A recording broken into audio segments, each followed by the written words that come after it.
بسم اللہ الرحمن الرحیم۔ السلام علیکم ورحمۃ اللہ وبرکاتہ۔ منقول ہے ایک نیک شخص کو کہیں سے سونے کی اینٹ ہاتھ لگ گئی۔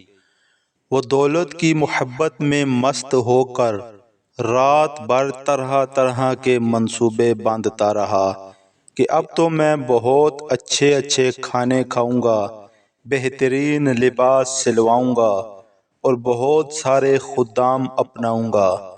الغرض مالدار بن جانے کے تصورات میں گم ہو کر اس رات رب اکبر عز و جل سے یکسر غافل ہو گیا۔ صبح اسی دن کی دھن میں مگن مکان سے نکلا۔ اتفاقاً قبرستان کے قریب سے اس کا گزر ہوا۔ کیا دیکھتا ہے کہ ایک شخص اینٹیں بنانے کے لیے ایک قبر پر مٹی گوندھ رہا ہے۔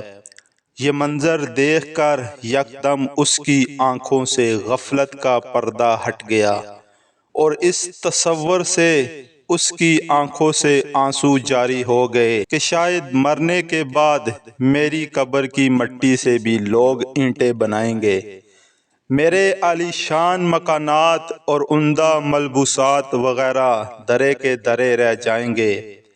لہٰذا سونے کی اینٹ سے دل لگانا تو زندگی کو سراسر غفلت میں گنوانا ہے۔ ہاں، اگر دل لگانا ہی ہے تو مجھے اپنے پیارے پیارے اللہ عز و جل سے لگانا چاہیے۔ چنانچہ اس نے سونے کی اینٹ ترک کی اور زہد و قناعت اختیار کی۔ پیارے دوستو، واقعی دنیا کی کثرت کی صورت میں ملنے والی نعمت میں سراسر غفلت کا اندیشہ ہے۔ جو دنیاوی نعمت سے دل لگاتا ہے وہ غفلت کا شکار ہو کر رہ جاتا ہے۔ غفلت پھر غفلت ہے۔ غفلت بندے کو رب العزت عز و جل سے دور کر دیتی ہے۔ اچھی تجارت بھی نعمت ہے، دولت بھی نعمت ہے، عالی شان مکان بھی نعمت ہے، عمدہ سواری بھی نعمت ہے، ماں باپ کے لیے اولاد بھی نعمت ہے۔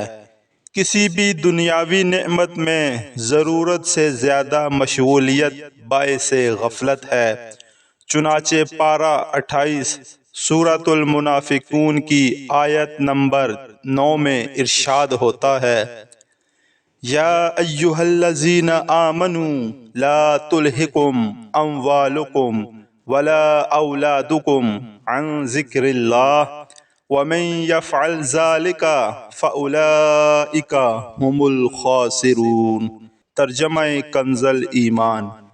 اے ایمان والو، تمہارے مال نہ تمہاری اولاد، کوئی چیز تمہیں اللہ عز و جل کے ذکر سے غافل نہ کرے، اور جو ایسا کرے تو وہی لوگ نقصان میں ہے۔ اس آیت مقدسہ سے ان لوگوں کو درس عبرت حاصل کرنا چاہیے کہ جن کو نیک کاموں کے لیے اور نماز کے لیے بلایا جاتا ہے تو کہہ دیا کرتے ہیں جناب ہم تو اپنے رزق کی فکر میں لگے رہتے ہیں۔ روزی کمانا اور بال بچوں کی خدمت کرنا بھی تو عبادت ہے، ہمیں اس سے فرصت ملے گی تو مسجد میں بھی چلے جائیں گے۔ یقیناً ایسی باتیں غفلت ہی کرواتی ہے۔ رات دن گناہوں میں مشغول رہنے والے غفلت شعاروں کی موت کے بعد چیخ و پکار یقیناً لحاصل رہے گی۔ قرآن پاک پہلے سے ہی خبردار کر چکا ہے۔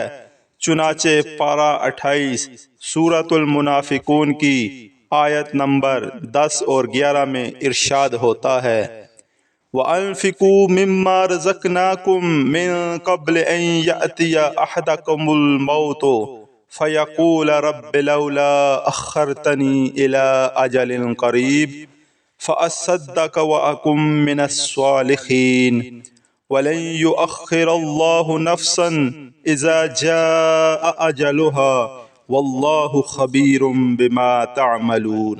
ترجمہ کنز ایمان۔ اور ہمارے دیے میں سے کچھ ہماری راہ میں خرچ کرو قبل اس کے کہ تم میں سے کسی کو موت آئے، پھر کہنے لگے اے میرے رب، تو نے مجھے تھوڑی مدت تک کیوں مہلت نہ دی کہ میں صدقہ دیتا اور نیکوں میں ہوتا، اور ہرگز اللہ عز و جل کسی جان کو مہلت نہ دے گا جب اس کا وعدہ آ جائے، اور اللہ عز و جل کو تمہارے کاموں کی خبر ہے۔ پیارے دوستو، اللہ پاک سے دعا ہے وہ ہم کو ایمان کے ساتھ موت عطا فرمائے اور اس دنیا میں رہتے ہوئے اپنی آخرت کی تیاری کرنے کی فکر عطا فرمائے۔ ویڈیو اگر آپ کو اچھی لگی ہے تو ویڈیو کو لائک کرے، اپنے دوستوں کے ساتھ شیئر کرے اور چینل کو سبسکرائب کر کے ہماری حوصلہ افزائی ضرور فرمائیں۔ جزاک اللہ۔